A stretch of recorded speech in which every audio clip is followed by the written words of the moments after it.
नमस्कार, office diary में आपका स्वागत है। उत्तर पूर्वी राज्यों की खबर के साथ आपके साथ है हाजिर में मैं मीनाक्षी।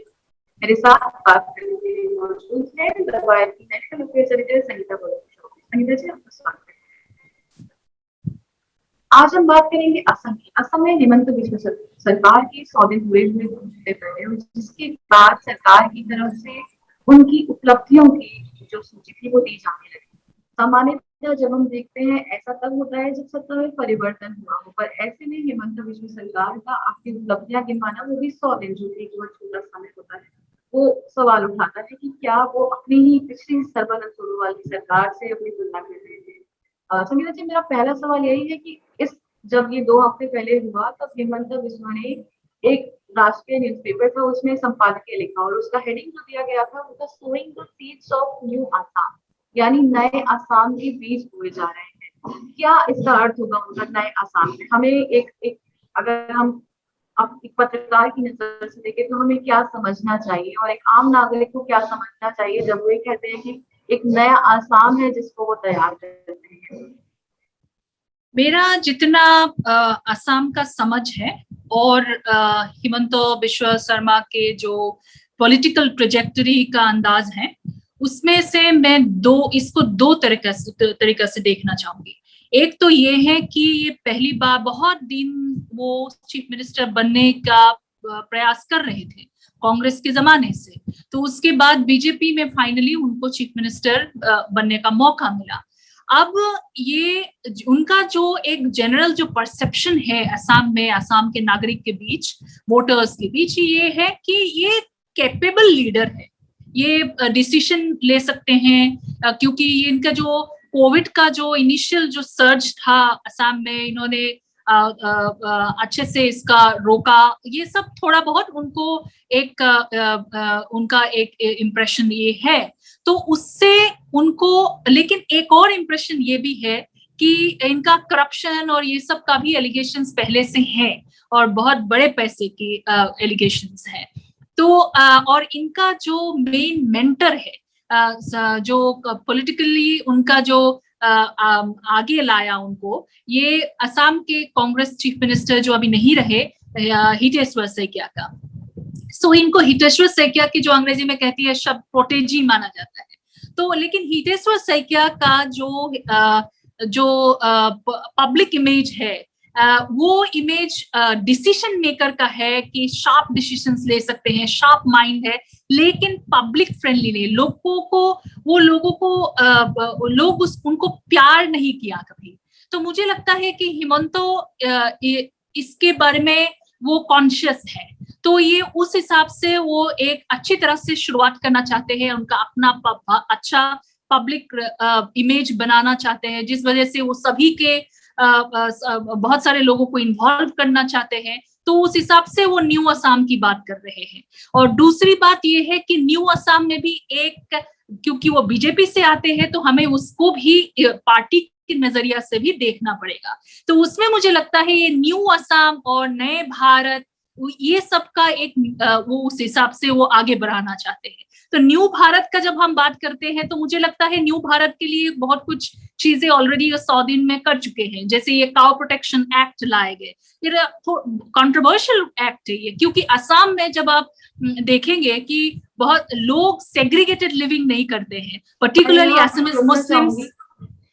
जी, यहाँ पर जो इन्होंने अपनी सफलताओं की लिस्ट बताई थी, जैसे आपने जिक्र किया जो कैटल बिल है, इसके अलावा उन्होंने कहा कि हमने उग्रवादियों को रोका है, हमने हमने ये किया, हमने वो किया। पर इसी के बरक्स जब हम देखते हैं विपक्ष ने जो सवाल उठाए हैं उसमें सबसे पहला, जैसे आपने जिक्र किया कि जो विपक्ष का सबसे बड़ा जो इनके ऊपर आरोप है वो है कि सामाजिक सद्भाव को ये डिस्टर्ब, जो कम्युनल हार्मनी है उसको खराब करने के लिए ये बिल लाया गया है।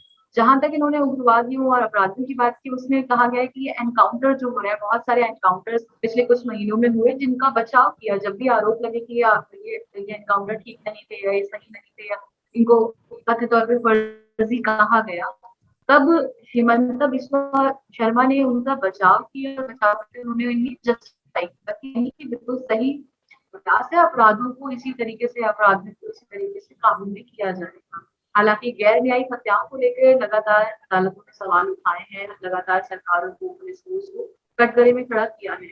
इसके अलावा जो सीमा विवाद हमने देखा, हमने पहले मिजोरम के साथ देखा, हमने फिर मेघालय के साथ देखा, लगातार नागालैंड की तरफ से भी लगातार कुछ ना कुछ इस तरीके की चीजें कि हम सॉर्ट करना चाहते हैं और जिस तरीके से सीमाओं को निभाती है, तो जो जब वो अपनी सफलताओं की बात करते हैं तो उस सफलताओं के सामने ये सारे जो मुद्दे थे ये भी आते हैं। तो जब हम जैसे आपने बताया कि जो काउ प्रोटेक्शन बिल जिसको ये कहते हैं, इसको लेकर जो रिएक्शंस आते हैं विपक्ष के, क्या हम उसे सफलता मानेंगे या हम उसे, जैसा कि आप बता रही है कि के रूप में जब हम उसे कितने इसके मायने सही है, कहाँ रहता है। जी, मैं उसी पे ही आ रही थी कि न्यू असम की जो बात करें, नए भारत और नए असम की जो बात कर रहे हैं, उसी में ही वो क्या होता है, एक कम्युनल एंगल से ही ज्यादातर चीजें देखी जा रही है न्यू असम और न्यू इंडिया का जो है। तो उस हिसाब से वही जो यार्ड स्टिक से हमें न्यू असम में भी लगानी पड़ेगी। और उसमें हम जब देखते हैं कि काउ प्रोटेक्शन एक्ट लाया, तो ये जो काउ प्रोटेक्शन एक्ट में क्या प्रॉब्लम है, सबसे बड़ी प्रॉब्लम ये है कि आप 5 किलोमीटर रेडियस में जो कोई टेम्पल हो, वैष्णव जो 17 है वो नहीं हो, तो उसमें लोग ये नहीं खा सकते हैं, ना बेच सकते हैं। लेकिन असम में ये है कि ज्यादातर एरिया में पर्टिकुलरली असमीज मुस्लिम जो है ये सेग्रीगेटेड लिविंग नहीं करते हैं। सब एक साथ रहते हैं, क्रिश्चियंस भी ऐसे एक साथ रहते हैं, और बहुत सारे ट्राइबल लोग जो खाते हैं बहुत सारे तरह के मीट, और तो ये सब अलग एक साथ रहते हैं। तो इसमें मुझे लगता है कि फिर आप माइनॉरिटी को छोड़ के आप मेजोरिटी पॉलिटिक्स खेलने की बात कर रहे हैं। आप नए आसाम की बात जब कर रहे हैं, आप खाली मेजोरिटी को देख रहे हैं, और मेजोरिटी में भी आप एक वो जो कम्युनल बीजेपी का जो एजेंडा है उसको आगे बढ़ा रहे हैं, क्योंकि मेजोरिटी में बहुत सारी चीजें और भी है, एंटी-सीए भी है मेजोरिटी, लेकिन फिर भी आप आपके वोट के इंटरेस्ट की वजह से आप ला रहे हैं स्टेट को, लोगों के खिलाफ जा रहे। तो ये चीजें हैं। और जब आप कह रहे थे कि ये जो मिलिटेंट्स की जो बात है, इनका जो मेन जो 100 डेज का जो इन्होंने अपना वो रखा कि क्या क्या अचीवमेंट्स है, तो उसमें उन्होंने कहा कि जो बोरो टेरिटोरियल काउंसिल है उस एरिया में शांति आई। तो ये शांति जो बोरो टेरिटोरियल काउंसिल एरिया है, इसको हम बहुत सीरियसली ना ले, क्योंकि शांति बहुत फ्रेजाइल है उस एरिया में, और आती है और जाती है। इसी वजह से ही कई अकॉर्ड्स वहां पे करना पड़ा। सो इसमें बहुत हम अच्छी बात है, अगर पीस आए तो सभी को शांति ही चाहिए। अगर ये सरकार इसको डिलीवर कर सकते हैं लॉन्ग टर्म के हिसाब से, मोस्ट वेलकम। लेकिन टू बी सेइंग अभी से कि ये पीस आ गया है, तो ये मुझे लगता है कि ये बहुत जल्दबाजी है। दूसरी बात ये है कि हमें जो इनसाइड इंफॉर्मेशन ये सब भी है कि इंडिपेंडेंट जो सेक्शन है United liberation front of Assam, जो बैंड है अभी भी, उनके साथ बातचीत की एक बात कुछ कर रहे हैं। अगर ये शर्मा सरकार इनको टेबल में ला सकते हैं बात करने के लिए, पीस अकॉर्ड के लिए, तो ये एक बहुत बड़ा अचीवमेंट मैं मानूंगी शर्मा गवर्नमेंट की। लेकिन वो अभी तक बातचीत के हिसाब से ही और बैकडोर से ही चल रहा है। तो बात तो ये है। और दूसरी बात ये है कि जब आप वो कह रहे थे, एक और उन्होंने अपना अचीवमेंट दिखाया, वो है कि कोविड वैक्सीन हम बहुत दे रहे हैं, हम कोविड को कंट्रोल कर रहे हैं। तो मैं तो ये कहूंगी कि बहुत कुछ स्टेप्स उनको लास्ट मिनट में लेना पड़ा, क्योंकि सेंटर ने भी उनको बहुत प्रेशर किया डाला है। तो अभी जाके अभी 1-2 दिन पहले ही ये डिस्ट्रिक्ट्स का जो डिस्ट्रिक्ट टू डिस्ट्रिक्ट ट्रैवल है वो खुला है। तो ये एक उस हिसाब से उन्होंने बहुत स्ट्रिक्ट वो कुछ नियम्स लगाए हैं, और जिसकी वजह से थोड़ा बहुत ये कंट्रोल आया नंबर में। लेकिन वैक्सीनेशन का जो है, आसाम का पॉपुलेशन ओवर 3.3 करोड़ है। तो अगर आप देखेंगे तो रिपोर्ट्स, तो उसमें अराउंड 20 लाख लोगों को फुल्ली वैक्सीनेटेड है, तो ये बहुत कम नंबर है। और उसके बाद जब आप देखेंगे पार्शियली वैक्सीनेटेड, मतलब एक वैक्सीन ले चुके हैं, वो भी आधा ही पॉपुलेशन होगा, 1-1.5 करोड़ होगा। तो ये इतना वो उसमें वो उस हिसाब से वो आगे नहीं बढ़ा है। तो ये अभी से एकदम से कहना कि ये मेरा सक्सेस है, तो मुझे लगता है वो थोड़ा प्रोजेक्शन है। तो जी मेरा दूसरा सवाल है, इनकी माइक्रो फाइनेंस करने का वादा जो महिलाओं के लिए उन्होंने किया था, जो जब ये इलेक्शन रद्द हुए थे, इसे लेकर महिलाओं ने बड़ी संख्या में, एक फैक्टर माना गया था कि महिलाओं ने बड़ी संख्या में वोट किया था इसलिए पार्टी को, क्योंकि उन्होंने कहा था जो छोटे लेवल पर जो कर्ज दिए गए हैं उसको वेव ऑफ कर दिया जाएगा। इस बारे में क्या अभी तक जो 100 दिन की सफलता है, क्या इस बात का जिक्र 100 दिन की सफलता में? देखिए, ये तो बीजेपी का पोल प्रॉमिस था कि जो माइक्रो फाइनेंस से के थ्रू जो महिलाएं जो वो ले रहे थे कुछ लोन्स, तो वो लोन को वेव ऑफ कर देंगे। देखिए, महिला को बीजेपी ने ये लास्ट इलेक्शन में बहुत स्पेशली एक वोटर बेस के हिसाब से देखा है, तो उसी का एक बात ये भी था कि ये प्रॉमिस था। और दूसरा ये है कि अरुणोदय जो स्कीम था कि मैरिड महिलाओं को 800 रुपया कुछ मिलता है बैंक में डायरेक्ट ट्रांसफर, तो उसको भी हम बढ़ा देंगे। तो उसमें जब हम देखते हैं कि अरुणोदय स्कीम जो है, ये कांग्रेस ने भी प्रॉमिस किया कि हम 3000 कर देंगे, इनका मैनिफेस्टो वगैरह में था। तो ये सुन के बीजेपी कॉम्पिटिटिव मोड पे आ गए और वो कह रहे कि हम 5000 कर देंगे। तो अभी जो हमने 100 दिन में देखा कि इन्होंने 800 से 1000 कर दिया है, तो जितना भी थोड़ा बहुत बढ़ा है और वो एक अचीवमेंट के हिसाब से वो प्रेजेंट कर रहे हैं। और दूसरी बात, ये माइक्रो फाइनेंस की जो बात है वो 1 महीने के अंदर करना था। उन्होंने फर्स्ट कैबिनेट मीटिंग में ही कहा कि हम कमेटी एक बना रहे हैं, तो जाके अगस्त में अभी एक कमेटी बनी है। तो कमेटी ने भी 3 तरह के लोग उसमें 3 टाइप्स ऑफ डेटर्स क्रिएट किया है। तो उसमें एक है जो अभी से पैसे दे रहे हैं कंटिन्यू, तो उनको कोई वन टाइम कुछ इंसेंटिव दे देंगे। और दूसरा जो है वो सुन के जो बीजेपी वेव कर देंगे करके बैठ गए और पैसे नहीं दिए, उनको भी कुछ और थोड़ा इंसेंटिव दे देंगे, लेकिन पैसा देना पड़ेगा। थर्ड एक ग्रुप आती है जो पैसा नहीं दे पाते हैं, ना देना चाहते, नहीं पाते, तो उनका क्या है कि उनको वेव ऑफ कर देंगे, लेकिन वो कभी भी अच्छे से वो लोन बैंक्स या माइक्रो फाइनेंस ऑर्गेनाइजेशन से कभी नहीं ले पाएंगे, क्योंकि वो बैड डेटर डिक्लेयर किया जाएगा। सो उस हिसाब से अगर आप देखें कि लोगों को जो प्रॉमिस किया गया था वो कुछ मिला नहीं है। और दूसरी बात ये है कि जो ये 1200 कुछ करोड़ का डेट है, ये लोन जो है जो मतलब पे नहीं किया गया है बैंक्स और माइक्रो फाइनेंस ऑर्गेनाइजेशंस, इंस्टीट्यूशंस को। सो उसमें से भी एक वो कमिटी का वो रिपोर्ट में था कि आरबीआई के कुछ रूल्स वायलेट करके इन लोगों को ये लोन्स दिए गए हैं। तो उस हिसाब से देख के वो माइनस करके जब देखा तो 4000 करोड़, ओवर 4000 करोड़ ये बैंक्स के लिए, बैंक्स को बैड डेट के हिसाब से डिक्लेयर करना पड़ा। तो अभी जो आउटस्टैंडिंग है वो है समथिंग अबव 800 करोड़, लेकिन ओवर 4000 करोड़ बैड डेट में गया इस बैंक्स और माइक्रो फाइनेंस इंस्टीट्यूशंस को से। तो ये सरकार उसमें क्या कर रहे हैं? तो ये बहुत सारे ऐसे सवाल आते हैं जो एक प्रॉमिस जो होती है आप इलेक्शन के टाइम पे कर देते हैं और लोग उसमें वोट भी दे देते हैं, लेकिन उसके बाद फाइनली उनको क्या मिलता है ये भी लोगों को थोड़ा सोचना चाहिए। क्योंकि प्रॉमिस तो बहुत कुछ होती है, जैसे आप अरुणोदय में ही देख लीजिए, 5000 कर देंगे, कोई बोल रहे 3000 कर देंगे, लेकिन फाइनली हुआ 1000 रुपया। और महिलाओं को जो ये पैसा मिलता है डायरेक्ट ट्रांसफर, उनकी जरूर कैश जब होता है उनको जरूर मदद होती है। तो ये भी एक बात है, क्योंकि 800 में तो पहले जो होता था तो एक 2 सिलेंडर भी नहीं आते, क्योंकि अगर असम में आप देखें ज्यादातर लोग 1 से ज्यादा सिलेंडर एक महीने में इस्तेमाल करते हैं। 1.5 सिलेंडर ले लीजिए, वो 1.5 सिलेंडर तो 800 रुपए में नहीं आते हैं।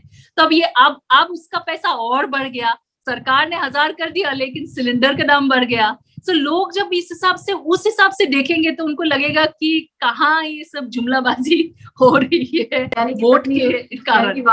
अब बात करते हैं हम अरुणाचल प्रदेश की। अरुणाचल प्रदेश से आने वाले केंद्रीय मंत्री किरेन रिजिजू, भाजपा की जन आशीर्वाद यात्राएं चल रही है, उससे लेकर 2 हफ्ते पहले वो राज्य में गए थे, अरुणाचल प्रदेश में गए थे, और वहां उन्होंने एक ऐसा बयान दिया जिसको लेकर राज्य के एक बड़े समुदाय में बवाल मच गया। ये समुदाय है चकमा और हाजोंग।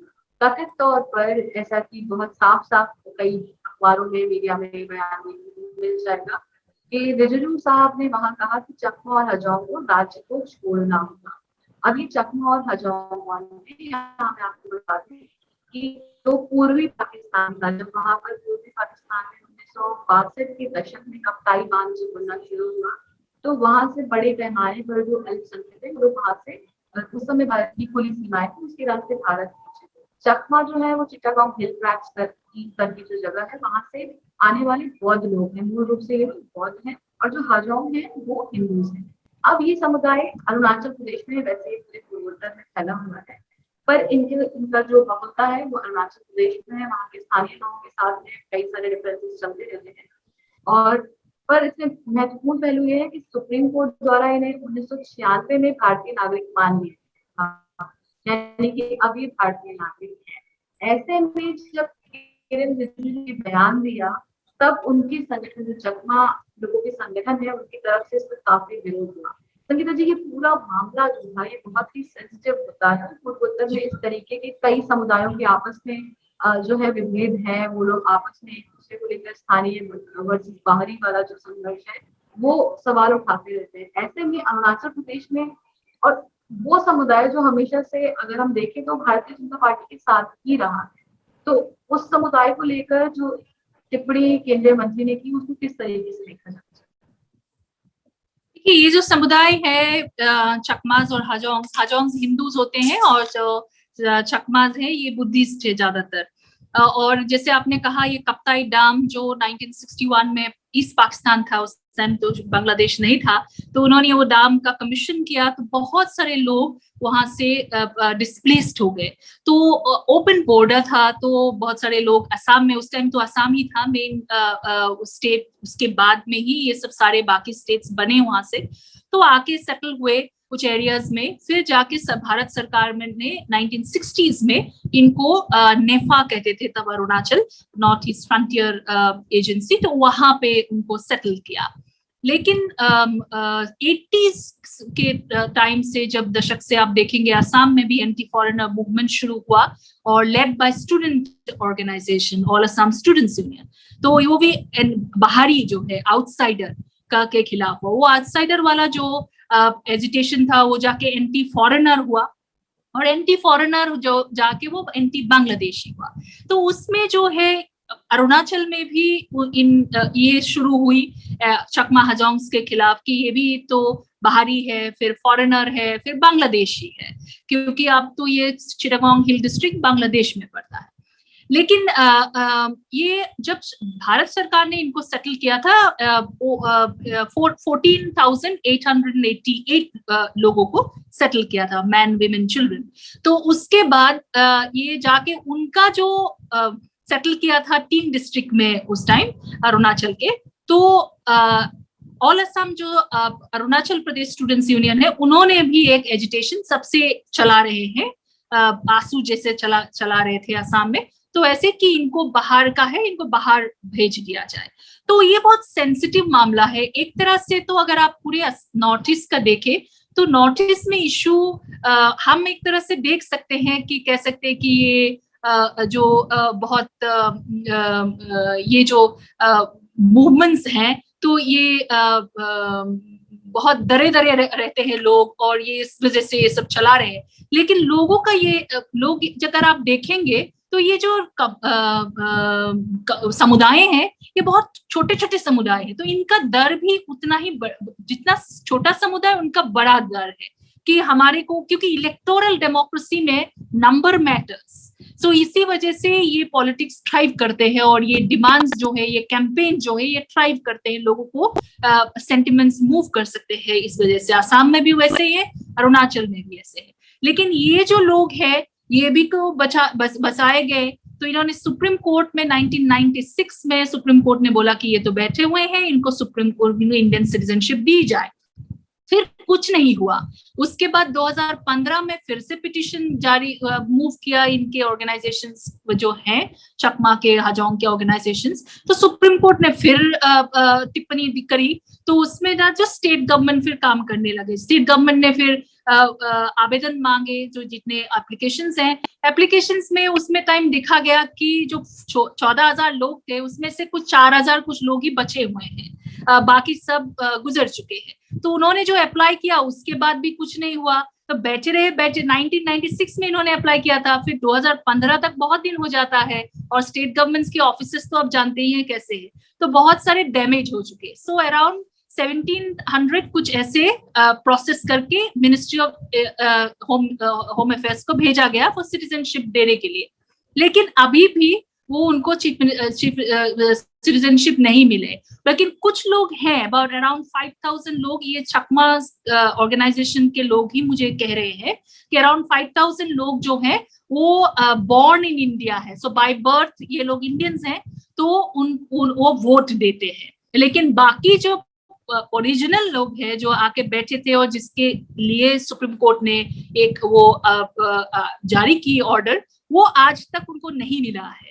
तो और दूसरी बात ये है कि किरण रिजिजू का जो ये आया जिसमें, और उन्होंने, मैंने जो स्टोरी की उसमें उन्होंने रिएक्ट भी किया, तो मुझे लगता है उनका रिएक्शन से मुझे समझ में आया है कि जो CAA लाया गया है, सिटीजनशिप अमेंडमेंट एक्ट है, उसके तहत इनको कहीं बाहर बिठाने का कुछ प्लान है, सो दैट मतलब आपसू का भी बात रहे और पावरफुल ऑर्गेनाइजेशन है और लोगों का सेंटिमेंट्स बरकरार रहे अरुणाचल में बीजेपी के लिए, और असम या कुछ ऐसे जगह में बैठाने का बात ये चकमा लोगों ने भी किया है, हमने कहीं और सुना तो नहीं है। कहना चाहूंगी, यहाँ मेरा सवाल है कि जब हम बात करते हैं नागरिकता संशोधन अधिनियम यानी CAA की, तब हम इस पहलू को भी ध्यान में रखना चाहिए कि CAA जो है वो अरुणाचल प्रदेश में लागू नहीं हो। जी जी। ऐसे में जब हम ये बात करते हैं कि अगर चकमा और हाजोंग को ये CAA के अंतर्गत आना चाहते हैं तो किस तरीके से होगा, क्योंकि अभी तक कोई नियम तय नहीं किए गए हैं गृह मंत्रालय, केंद्रीय गृह मंत्रालय की तरफ से। ऐसे में जब ये संभावना देखी जाती है कि क्या CAA के तहत एक ऐसे क्षेत्र में जहां पर ऑलरेडी CAA एप्लीकेबल नहीं है, वहां इस एक्ट का या इस कानून का उपयोग किस तरीके से? जी, ये चकमा बॉडी के एक बॉडी ने प्राइम मिनिस्टर मोदी और RSS के चीफ, MHA के मिनिस्टर अमित शाह, इन सबको एक लेटर लिखा है। उस लेटर में ये इंक्लूडेड है ये बात। तो उसमें ये है कि CAA तो पहली बात तो अरुणाचल में लागू नहीं है। अगर सरकार शायद ये मतलब रिजिजू का जो टिप्पणी था उसमें मुझे ये समझ में आया बहुत क्लियरली कि वो ये दर्शाना चाहते हैं कि क्योंकि CAA एप्लीकेबल नहीं है तो कहीं और अप्लाई करना पड़ेगा, जिस स्टेट में एप्लीकेबल है वहां करना पड़ेगा। और ऊपर एक तो ये है कि किरण रिजिजू का जो टिप्पणी है उसमें मुझे एक बात समझ में आ रही है कि CAA क्योंकि अरुणाचल में एप्लीकेबल नहीं है तो वो कहीं और स्टेट में एप्लीकेबल होगा। और उसके बाद आपको देखना पड़ेगा उनका सवाल, उनका जो बात है वो कह रहे हैं कि सब फॉरेनर्स को जाना पड़ेगा। तो ये मुझे लगता है कि इनको फॉरेनर कहा जाएगा और किसी और स्टेट में ले जाके उनको बिठाया जाएगा। तो इतना एक बात मुझे वो हिंट उनके बात से मिला। लेकिन ये जो चकमा बॉडीज के कहना है कि ये तो सिटीजनशिप एक्ट 1955 के तहत इनकी सिटीजनशिप तो डिसाइड हो चुकी है, तो अब ये रेट्रोस्पेक्टिव में कैसे डिसीजन होगा। तो ये एक इंटरेस्टिंग कॉन्स्टिट्यूशनल एक सवाल में हमें ले जाता है। और इन कमिंग टाइम हमें लगता है कि हम देख पाएंगे ये किस रुख लेता है, क्योंकि चकमा लोगों का कहना है, इनका ऑर्गेनाइजेशन का कहना है कि अमित शाह जी के साथ इनकी मीटिंग हुई है और वहां पे रिजिजू भी प्रेजेंट थे, हिमंत बिश्व शर्मा भी प्रेजेंट है और पेमा खांडू जो चीफ मिनिस्टर है वो भी प्रेजेंट थे, डॉनर मिनिस्टर जितेंद्र सिंह थे वो भी प्रेजेंट थे। तो ये जो मीटिंग 2020 में हुआ वो कह रहे हैं, तो उसमें वो प्रॉब्लम सोल्व करना चाह रहे हैं, वो कह रहे हैं। तो मुझे लगता है कि वो CAA के तहत किसी और स्टेट में बिठाने की कुछ प्लान चल रही है जो अभी तक हमें इतना ओपनली दिखा नहीं, क्योंकि पेमा खांडू का जो अगस्त 15 का जो इंडिपेंडेंस डे स्पीच है उसमें भी उन्होंने इस बात की जिक्र की है। लेकिन उसमें बात आके आएगा कि ये फॉरेनर कितने हैं और इंडियन कितने बन चुके हैं, तो उसमें मुझे लगता है कि इन सरकार के लिए इतना आसान नहीं होगा ये बात। एक आखिरी सवाल संस्कृति जी मैं पूछना चाहती हूँ कि क्या कोई अदालत अगर ये कह देती है कि एक पर्टिकुलर समुदाय भारतीय है, तो क्या कोई भी सरकार, चाहे वो राज्य सरकार हो या केंद्र सरकार हो, क्या वो इस बात पर सवाल उठा सकती है और उनकी सिटीजनशिप या उनकी नागरिकता को चुनौती दे सकती है? दैट इज वाई, इसलिए मैं कह रही हूँ कि एक कॉन्स्टिट्यूशनल एक सिचुएशन है ये। तो इसमें मुझे लगता है कि एक जुडिशियल पोजीशन लेंगे। तो ये जो चीजें हैं, ये इन कमिंग टाइम्स हमें पता चलेगा कि असम को आप देखिए, पूरी तरह असम को सीए की तरह नहीं लाया गया। जो ट्राइबल, जो 6 शेड्यूल के एरियाज है, उनको रखा गया है सीए के बाहर। तो अंदर जो है उसमें आपको एक बात देखना पड़ेगा, अगर असम में आके बिठाते हैं तो ये जो न्यू असम की आप बात कर रहे थे हिमंत बिश्व शर्मा के, और ये ऐसा एक आदमी है जो कह चुके हैं असमीज कम्युनिटी को कह चुके हैं कि आपका जो एनिमी है इनको पहचानिए और दोस्त पहचानिए, सीए की तहत इन्होंने कह चुके हैं। तो इसका मतलब क्या है कि जो हिंदूज हैं, बुद्धिस्ट हैं, इनको एक्सेप्ट कीजिए। सो या क्या वो ये इसको भी और आगे ले जाएंगे, और उसका क्या होगा अरुणाचल इश्यू में, क्या उसमें असम उसका पार्ट होगा कुछ सोल्यूशन का? तो ये सब चीजें मुझे लगता है कि कमिंग डेज में आने वाला है। मैं ये इसलिए कह रही हूँ क्योंकि वो चकमा एक बॉडी ने ये इस बात की जिक्र ऑलरेडी प्राइम मिनिस्टर के लेटर में कर चुके हैं। तो मुझे लगता है कि इसमें कुछ तो बात जरूर होगी जो इन कमिंग टाइम्स निकल के आएगा। इस हफ्ते नॉर्थ ईस्ट डायरी में इतना ही। हमारे साथ जुड़े रहने के लिए धन्यवाद। शुक्रिया।